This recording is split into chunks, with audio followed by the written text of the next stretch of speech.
हूँ। सासू माँ आ नहीं रही है मेरे यहाँ, क्या बात है? देखती हूँ देवरानी जी मेरे खिलाफ भड़का तो नहीं दी सासू माँ को। सासू माँ कट गई सब्जी? नहीं बहू, थोड़ा सा बाकी है, काट रही हूँ। सासू माँ मुझे दे दीजिए, मैं काट लूंगी। अरे नहीं बहू, थोड़ी सी तो बची हुई है, मैं काट लूंगी ना। जो तुम्हारा और भी काम है तो देख लो। सासू माँ मैं चाय बनाने जा रही हूँ, आप पियेंगे क्या? तुम्हारा मन है तो बना ही दो। मैं ज्यादा नहीं पीऊंगी, आधा कप ही पीऊंगी, ज्यादा नहीं बनाना मेरे लिए। ठीक है सासू माँ। और हाँ, एक बात तो बोलना भूल ही गए बहू। क्या सासू माँ? बहू, तूने इस बार मेरा ब्लाउज बहुत अच्छा सिली। दिन पर दिन तुम्हारा सिलाई का काम अच्छा होते जा रहा है। हाँ सासू माँ, आपको अच्छा लगा? अच्छी लगी, वही से तो मैं बोल रही हूँ। अब तुम्हारा सिलाई में हाथ बैठ गया है बहू। थैंक यू सासू माँ। वो 2-3 औरतें भी बोल रही थी कि मेरा ब्लाउज बहुत अच्छा सिला आपने दीदी। हाँ हाँ बहू, वही ना। काम थोड़ी ना कोई पेट से सीख कर आता है, सीखते सीखते सीख लेता है। उतना तुम भी तो मेहनत की है ना बहू। बहू देखो जरा, कौन आया है। ठीक है सासू माँ, अभी देखती हूँ मैं। अरे दीदी आप, बहुत दिन के बाद दिखाई दिए आप। अरे छोटी, ऐसा कोई बात नहीं है। मैं अपने बेटे के दोस्त के बर्थडे में मैं आई थी, तो पास में ही था ना तुम्हारा घर, तो मैं सोची कि चलो तुमसे और सासू माँ से मिलते चलो। सासू माँ कहाँ है? दिखाई नहीं दे रहे हैं।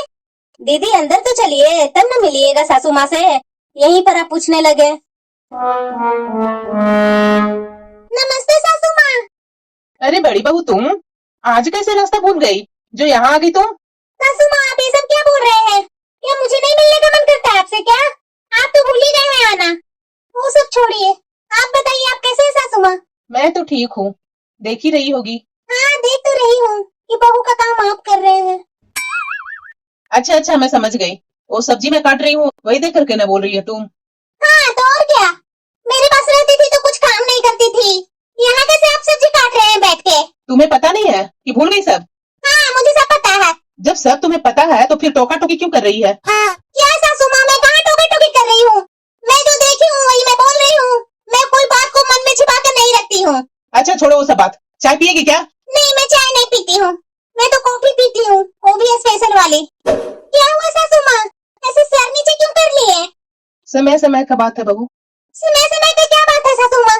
आपके समय में ना एक कप में चाय पी लेती थी ना, तो बहुत बड़ी बात थी। खैर छोड़िए सासू माँ, अगर मैं पुराने बात को लेकर बैठ गई ना, सुबह से शाम हो जाएगी लेकिन बात खत्म ही नहीं होगी। मैं छोटी से मिलकर आती हूँ, लेट हो जाएगा ना तो मुझे भी खाना बनाने में देरी हो जाएगी। छोटी। क्या हुआ दीदी? कुछ नहीं छोटी, तू बता कैसी है तुम? मैं तो ठीक हूँ दीदी। पर मुझे तो तुम ठीक नहीं लग रही है, एकदम लग रही है परेशान परेशान। तबीयत तबीयत तो ठीक है ना तेरी? हाँ दीदी, मुझे क्या होगा? देख छोटी, मैं तुम्हारी बड़ी बहन जैसी हूँ, मुझसे अपना मन का बात शेयर कर सकती है। नहीं दीदी, ऐसा कोई बात नहीं है, मैं क्या शेयर करूँ आपसे? छोटी, तुम सासू माँ को नहीं जानती है, मैं तेरे से पहले आई हूँ, मेरे से ज्यादा तुम नहीं जानती है सासू माँ को। मैं उनके साथ 7 साल गुजारी हूँ, मुझे ही पता है कि वो कैसी है। न दिन में चैन लेने देती थी न रात में। मैं उनके साथ कैसे रही हूँ ना, जो मैं ही जानती हूँ। नौकरानी से भी बदतर बना करके मुझे रखती थी वो। उनके सामने सिर्फ काम पर काम, काम पर काम, दिन रात काम ही करते रहो। उनके सामने अगर मैं बैठ जाती थी ना, तो पता नहीं उनको क्या हो जाता था। जब मैं अलग हुई ना, तभी मेरे दिल में सुकून आया। नहीं दीदी, मेरे साथ तो ऐसा सासू माँ कुछ भी नहीं करती है, उल्टा मेरे साथ तो माँ के जैसी रहती है। देख छोटी, समझाना मेरा काम था, समझो तो अच्छा, ना समझो तो भी अच्छा। मैं क्या कर सकती हूँ? कितना कुरेद कुरेद करके मैं पूछी, उसके बाद भी ये कुछ नहीं बताई कि किस मिट्टी की बनी हुई है। ना बता मेरी बला सा। ये चाय पी करके देख, छोटी बहू कितना टेस्टी चाय बनाती है। इसके सामने तुम्हारा कॉफी भी फेल है। सासू माँ आपको इतना चाय कैसे पसंद आने लगी? जब मैं चाय बनाने के लिए बोलती थी तो गुस्सा से तो मुंह कान सब फुला लेते थे। पसंद तो थी बहू, लेकिन उस समय मेरी हालात वैसी नहीं थी कि मैं एक कप चाय भी पी सकती थी। अरे उस समय तो रसोई का खर्चा चलाना ही मुश्किल हो रहा था। उस समय मेरा छोटा बेटा भी नहीं कमाता था ना, अकेला बड़ा बेटा कमाता था। वो बेचारा कितना कर लेता। उस समय तो राशन ही पूरा आ जाए वही बड़ी बात थी। अब तुम्हारे जो शौक थे ना, ये लंबे लंबे, हर समय में ब्रांडेड ब्रांडेड कपड़े खरीदने, तुम्हें खाने में भी हाई फाई चाहिए। राशन पर तुम्हारा नजर ही कहाँ रहता था कि क्या राशन है क्या नहीं है, उसके अनुसार तो मैं चलूं। ये सब तो तुम देखती नहीं थी। उस समय मेरा डांटना भी तुझे तो बुरा ही बुरा फील होता था। एक बात को 10 बात लगा करके घर में कलह तुम ही तो करती थी। जो तुमने की आज मेरे मुंह से निकल ही गया। खैर वो सब बातों को दोहराना मुझे अच्छा नहीं लगता है बहू। जो बीत गया जो बीत गया।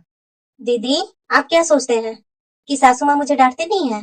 मुझे भी डांट मिलती है और उस डांट से मुझे भी बुरा लगता है। फिर मैं सोचती हूँ कि सासू माँ तो डांट रही है मुझे सुधारने के लिए। इससे पहले तो मेरी मम्मी भी तो मुझे डांटती थी ना दीदी। सही गलत का पहचान तो मुझे करवाती थी ना। वैसे ही अगर सासू माँ मुझे सही गलत का पहचान के लिए मुझे डांटती है तो क्या बुरा है दीदी? पर पता नहीं दीदी, हम बहुओं पर सास का डांटा हुआ बहुत बुरा लगता है। पर पता नहीं दीदी, सास का डांटा हुआ बहू इतना इशू क्यों बना लेती है? क्यों नहीं थोड़ा कभी समझती है? एक तरफ तो बहुएं सोचती है दीदी कि सास मुझे बहू नहीं बेटी बना करके रखे। वही दूसरे तरफ दीदी, सास का छोटी छोटी बात को बहू इशू बना देती है। उन्हें सासुओं को तो डांट याद आ जाता है, लेकिन उस डांट के पीछे का कारण तो दिखाई नहीं देता है।